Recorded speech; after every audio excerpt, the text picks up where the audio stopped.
ಮೂಡಿಗೆರೆ ಜೇನು ಸೊಸೈಟಿ ಆಫೀಸಿನೊಳಗೆ ನಾನು ಪ್ರವೇಶಿಸಿದಾಗ ಮಂದಣ್ಣ ಲಕ್ಷ್ಮಣ ಇಬ್ಬರು ಯಾರೊಡನೆಯೋ ರಭಸವಾಗಿ ವಾದಿಸುತ್ತಿದ್ದರು. ಹಾಕುತ್ತೀಯಾ ಹಾಗಾದರೆ ಆಣೆ, ಮಂದಣ್ಣ ಎಂದ.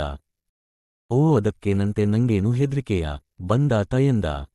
ಬ್ಯಾಡ ನೋಡು, ದುಡ್ಡಿಗೋಸ್ಕರ ಆಣೆ ಭಾಷೆ ಹಾಕಿ ಕೊನೆಗೆ ಏನಾದರೂ ಒಂದು ತೊಂದ್ರೆ. ಸ್ವಾಮಿ ಧರ್ಮಸ್ಥಳದ ಮಂಜುನಾಥ ದೇವರ ಸಾಕ್ಷಿಯಾಗೂ ನಾನು ಮೋಸ ಮಾಡ್ತಿಲ್ಲ.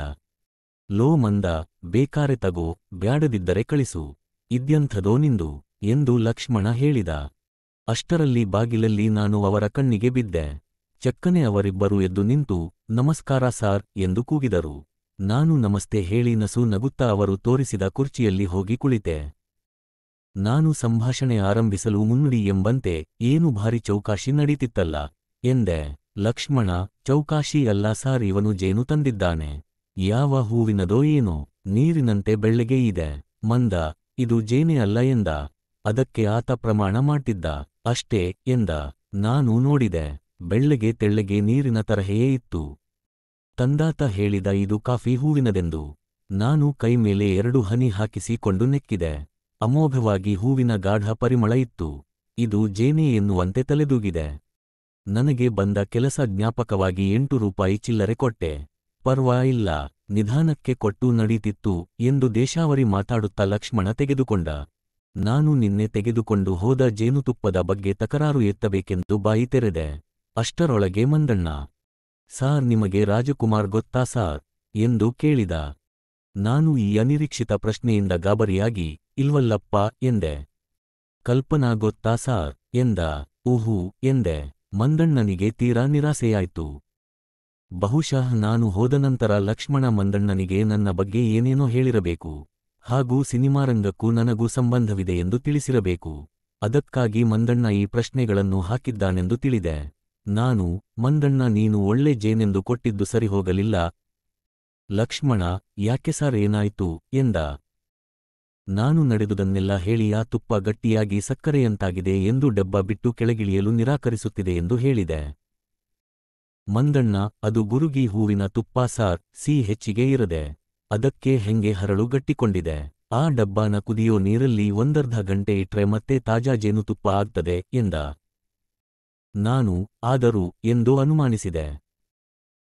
ಹಂಗಿದ್ದರೆ ಬೇಕಾರೆ ಈ ಕಾಫಿ ಜೇನಿಂದು ತಗೊಂಡು ಅದನ್ನು ವಾಪಾಸ್ ಮಾಡಿ, ಆದರೆ ಇದು 4 ತಿಂಗಳಿಗೆ ಹುಳಿ ಬರದೆ ನೋಡಿ ಎಂದು ಸಿಲೋನ್ ರೇಡಿಯೋ ಜಾಹೀರಾತಿನವನಂತೆ ಚಕ ಚಕ ಒದರಿದ. ಹಾಗಿದ್ದರೆ ಅದು ಉತ್ತಮ ತುಪ್ಪವೇ ಇರಬೇಕೆಂದು ಊಹಿಸಿ ಹೊರಬಂದೆ. ಸೊಸೈಟಿಯೊಳಗಿನ ಜೇನಿನ ವಾಸನೆಗೆ 100 ಜೇನುಗಳು, ನೊಣಗಳು, ಇರುವೆಗಳು, ಗೊದ್ದಗಳು ಧಾಳಿ ಇಡುತ್ತಿದ್ದುವು. ಆ ನಂತರ ಗದ್ದೆ ನಾಟಿ, ಕಾಫಿ ಗಿಡಗಳಿಗೆ ಔಷಧ ಸಿಂಪರಣೆ ಮುಂತಾದ ಬಿಡುವಿಲ್ಲದ ಕೆಲಸಗಳಲ್ಲಿ ಮಂದಣ್ಣ, ಲಕ್ಷ್ಮಣ, ಜೇನಿನ ಹಗರಣ ಎಲ್ಲ ಮರೆಯಾದರು. ಗದ್ದೆ ಕೆಸರಿನಲ್ಲಿ ಓಡಾಡಿ ಕಾಲೆಲ್ಲ ಕೆಸರು ಹುಣ್ಣಾಗಿತ್ತು.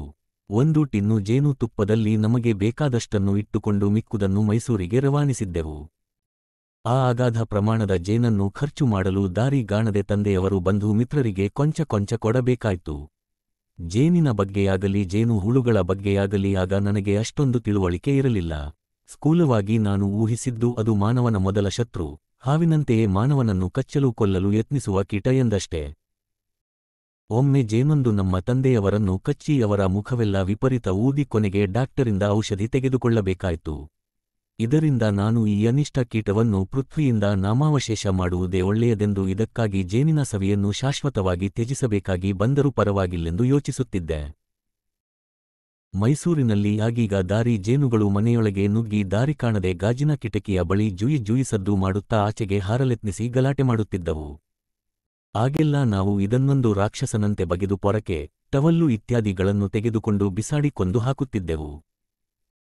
ಆದರೆ ಈ ರೀತಿ ಟನ್ನುಗಟ್ಟಲೆ ಡ್ರಮ್ಮುಗಟ್ಟಲೆ ತುಪ್ಪ ಉತ್ಪಾದನೆ ಮಾಡಬೇಕಾದರೆ ಎಷ್ಟೊಂದು ಕೋಟ್ಯಾನುಕೋಟಿ ಜೇನುಗಳು ನನ್ನ ಮನೆಯ ಸನಿಹದ ಕಾಡುಗಳಲ್ಲಿ ವಾಸಿಸುತ್ತಿರಬೇಕೆಂದು ಯೋಚನೆ ಮಾಡುತ್ತಿದ್ದೆ. ಅನೇಕ ಬಾರಿ ತೋಟದಲ್ಲಿ ಹೂವುಗಳಿಗೆ ಜೇನು ಮುತ್ತುವುದನ್ನು ನೋಡಿದ್ದೆ. ಆದರೂ ಅವು ಗೂಡು ಕಟ್ಟಿ ತುಪ್ಪ ಮಾಡಿರುವುದನ್ನು ಕಂಡಿರಲಿಲ್ಲ. ಬಹುಶಃ ಅವುಗಳ ಗೂಡುಗಳು ಪರಿಣತರ ಕಣ್ಣುಗಳಿಗೆ ಮಾತ್ರ ಬೀಳಬಹುದೆಂದು ಊಹಿಸಿದೆ. ಒಮ್ಮೆ ಗದ್ದೆಯಿಂದ ಮನೆಗೆ ಬರುವಾಗ ಪೊದೆಯೊಂದರ ಹಿಂದೆ ಗೂರ್ ಗುಯ್ ಎಂದು ಜೇನುಗಳ ಹಾರಾಟದ ಸದ್ದು ಕೇಳಿತು. ನಾನು ಜೇನುಗೂಡು ಕಟ್ಟಿರಬಹುದೆಂದು ಊಹಿಸಿ ಪೊದೆಗಳೆಡೆಯಲ್ಲೇ ಹೆಜ್ಜೆ ಮೇಲೆ ಹೆಜ್ಜೆ ಇಡುತ್ತಾ ಆಚೆ ಕಡೆಗೆ ಕಳ್ಳ ನೋಟ ಬೀರಿದೆ. ನನ್ನ ಮುಖ ನಿರಾಸೆಯಿಂದ ಪೆಚ್ಚಾಯ್ತು. ಆನಂತರ ನನ್ನ ಮೂರ್ಖತನಕ್ಕೆ ನನಗೆ ನಗು ಬಂತು. ಮಾನವರೋ ಮಂಗನೋ ಆಗತಾನೆ ಪಾಯಿಖಾನೆ ಮಾಡಿದಂತಿತ್ತು. ನೀಲಿ ಬಣ್ಣದ ಹೊನ್ನೊಣಗಳು ಉಜ್ವಲ ಮಣಿಗಳಂತೆ ಹೊಳೆಯುತ್ತಾ ಅದಕ್ಕೆ ಮುತ್ತುತ್ತಿದ್ದವು. ಈ ಮುಖಭಂಗದ ಅನಂತರ ನಾನು ಜೇನುಗೂಡನ್ನು ಹುಡುಕುವ ಹವ್ಯಾಸ ತ್ಯಜಿಸಿದೆ. ಆದರೆ ಪ್ಯಾರನಿಗೆ ಜೇನುಗೂಡನ್ನೆಲ್ಲಾದರೂ ಕಂಡರೆ ನನಗೆ ತಿಳಿಸು ಎಂದು ಹೇಳಿದ್ದೆ. ಅದಕ್ಕೆ ಕೂಡಲೇ ಅವನು ಮೂಡಿಗೆರೆಯ ತಾಲ್ಲೂಕಾಫೀಸಿನ ಛಾವಣಿಯಲ್ಲಿ ಅದನ್ನು ನೋಡಿದ್ದೇನೆ ಎಂದು ಹೇಳಿದ. ಅವು ಹೆಚ್ಚೇನಿನ ಹಟ್ಟಿಗಳು. ನಾನು ಅದನ್ನು ನೋಡಿದ್ದೆ. ಅವುಗಳ ಹೆಸರು ಕೇಳಿದರೆ ನನಗೆ ಹೆದರಿಕೆಯಾಗುತ್ತಿದ್ದಿತು. ಆಗೀಗ ಪತ್ರಿಕೆಯಲ್ಲಿ ಬೇರೆಯವು ಕಡಿದು ಸತ್ತವರ ಸಮಾಚಾರ ಬರುತ್ತಿತ್ತು. ಪ್ಯಾರನ ಮಾತಿಗೆ ನನಗೆ ಕೋಪ ಬಂತು. ನಿನಗೇನು ತಲೆಗಿಲೆ ಕೆಟ್ಟಿದೆಯೇನೋ? ಹುತ್ತ ಮರದ ಪೊಟ್ಟರೆಗಳಲ್ಲಿ ಗೂಡು ಕಟ್ಟೋ ಸಣ್ಣ ಜೇನು ಕಂಡರೆ ತಿಳಿಸೋ ಎಂದರೆ ಆ ಹೆಚ್ಚೇನಿನ ವಿಷಯ ಎತ್ತುತ್ತೀಯ ಎಂದು ಜೋರು ಮಾಡಿದೆ. ನಮ್ಮ ತಾಲ್ಲೂಕಿನಲ್ಲಿ ಪ್ಯಾರ ಮೊದಲ ದರ್ಜೆಯ ವಿವೇಕಿ ಎಂಬ ನನ್ನ ಊಹೆ ಅವನ ಮಾತಿನಿಂದ ಇನ್ನೂ ಬಲವಾಯ್ತು.